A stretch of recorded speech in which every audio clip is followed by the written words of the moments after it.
ಬಿಜಾಪುರ್ನಾಗ ನಾವು ಬಂದಿವಿ ಇವತ್ತು ಕುಮಟಗಿಗಿರಿ. ಇದನ್ನ ನಾವು ರಾಣಿ ಮಹಲ್ ಅಂತೂ ಕರಿತೀವಿ. ಈ ಪ್ಲೇಸ್ ಒಳಗಡೆ ಎದಕ್ ಬರ್ತಿದ್ರೆ ರಾಜ ಅಂತಂದ್ರೆ ಅಲ್ಲಿ ನಿಮಗೆ ಹಿಂದೆ ಸ್ಟ್ರಕ್ಚರ್ ಕಾಣಿಸ್ತೈತೆ ಆಲ್ರೆಡಿ. ಅದು ಒಂದು ವಾಟರ್ ಟ್ಯಾಂಕ್. ಇಲ್ಲಿಂದ ನೀರು ಡೈರೆಕ್ಟ್ ಸಪ್ಲೈ ಆಗಿ ಈ ಸ್ಟ್ರಕ್ಚರಿಗೆ ಬರ್ತೈತೆ. ಈ ಸ್ಟ್ರಕ್ಚರಿಗೆ ಯಾಕೆ ಬರ್ತಿತ್ತಪ್ಪ ಅಂದ್ರೆ ಬಿಜಾಪುರ ಒಳಗೆ ಇಲ್ಲಿ ಟೆಂಪರೇಚರ್ ಜಾಸ್ತಿ ಇರ್ತೈತಿ. ಆ ಬೇಸಿಗೆ ಕಾಲ ಒಳಗಡೆ ಅವ್ರು AC ತರ ಫೀಲ್ ಮಾಡ್ಬೇಕಂತಂದ್ರೆ ಫುಲ್ ತಂಪಿರ್ಬೇಕಂತಂದ್ರೆ ಅವ್ರು ಇಲ್ಲಿ ಬಂದು ಒಳಗಡೆ ಟೈಮ್ ಸ್ಪೆಂಡ್ ಮಾಡ್ತಿದ್ರು. ಈ ಸಮ್ಮರ್ ರೆಸಾರ್ಟ್ ಅನ್ನ ಮೊಹಮ್ಮದ್ ಆದಿಲ್ ಶಾ ಅವರು ಕಟ್ಸಿದ್ರು. ಬಿಜಾಪುರಿಂದ 10 ಕಿಲೋಮೀಟರ್ ಡಿಸ್ಟೆನ್ಸ್ ನಾಗಿರೋ ಈ ಕುಮಟಗಿ ಕೆರಿನಾಗಿರೋ ನೀರನ್ನ ಅವ್ರ ಡೈಲಿ ಯೂಸೇಜಿಗೂ ಬಳಸ್ತಿದ್ರು. ನೀರ್ ಸಪ್ಲೈ ಆಗೋ ಮೋಟರ್ಸಿಗೂ ಒಂದು ಸ್ಟ್ರಕ್ಚರ್ ಕೊಟ್ಟಿದಾರ. ಇವಾಗ ಇದು ಯೂಸ್ ಮಾಡ್ತಾರೋ ಇಲ್ಲೋ ಐಡಿಯಾ ಇಲ್ಲ ನಮಗ.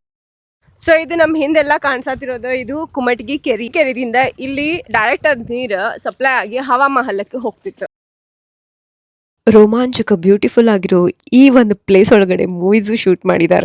ಇಲ್ಲಿ ಮೇಲ್ಗಡೆ ಹೋಗಕ್ಕೂ ನಮಗ ಸ್ಟೆಪ್ಸ್ ಇದಾವ. ಒಳಗಡೆ ನೋಡ್ರಿ ಡಿಸೈನ್ಸ್ ಎಷ್ಟ್ ಮಸ್ತ್ ಮಾಡಿದಾರ. ಈ ಆಕ್ಟೋಗೋನಲ್ ಒಳಗಡೆ ಏನ್ ಕಾಣಿಸತೈತಲ್ಲ ಇದ್ರೊಳಗಡೆ ಕೂತ್ ಅವ್ರ ಮಸ್ತಾಗೆ ಮ್ಯಾಲಿಂದ ನೀರ್ ಬರ್ತಿತ್ತೆ, ಶವರ್ ತಗೊಂತಿದ್ರ. ಪೇಂಟಿಂಗ್ಸ್ ಇನ್ನೂ ಇದಾವ. ಬೇಸಿಗೆ ಕಾಲ ಒಳಗಡೆ ಬಂದ್ರ ಒಳಗ್ ಫುಲ್ ಕೋಲ್ಡ್ ಇರತ್ತ. ಬ್ಯೂಟಿಫುಲ್ ಆಗಿ ಚಿತ್ರಗಳನ್ನ ಬಿಡಿಸಿರೋ ಕಲೆಗಳನ್ನ ನೋಡಿ ನಾನ್ ಫುಲ್ ಶಾಕ್ ಆದೆ. ನನ್ ಕಡೆ ನಿಮಗ್ ಒಂದೇ ರಿಕ್ವೆಸ್ಟ್, ಸೊ ಇವಾಗ ಏನ್ ನೀವು ಪ್ಲೇಸ್ ನೋಡ್ಲಿಕ್ಕತ್ತೀರ ಹವಾ ಮಹಲ್ ನೋಡಕ್ ಒಳಗಡೆ ಬಿಡಾತಿಲ್ಲ.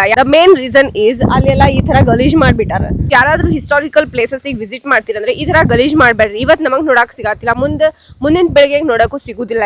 ಮತ್ ಈ ತರಾನೇ ವಿಡಿಯೋಸ್ ನೋಡ್ಲಿಕ್ಕೆ ನನಗೆ ಫಾಲೋ ಮಾಡ್ರಿ. ಮತ್ ನೆಕ್ಸ್ಟ್ ವಿಡಿಯೋ ನಾವ್ ಏನ್ ಮಾಡೋಣ ಅಂತ ಕಾಮೆಂಟ್ ಬಾಕ್ಸ್ ತಿಳಿಸ್ರಿ. ನಮಸ್ಕಾರ.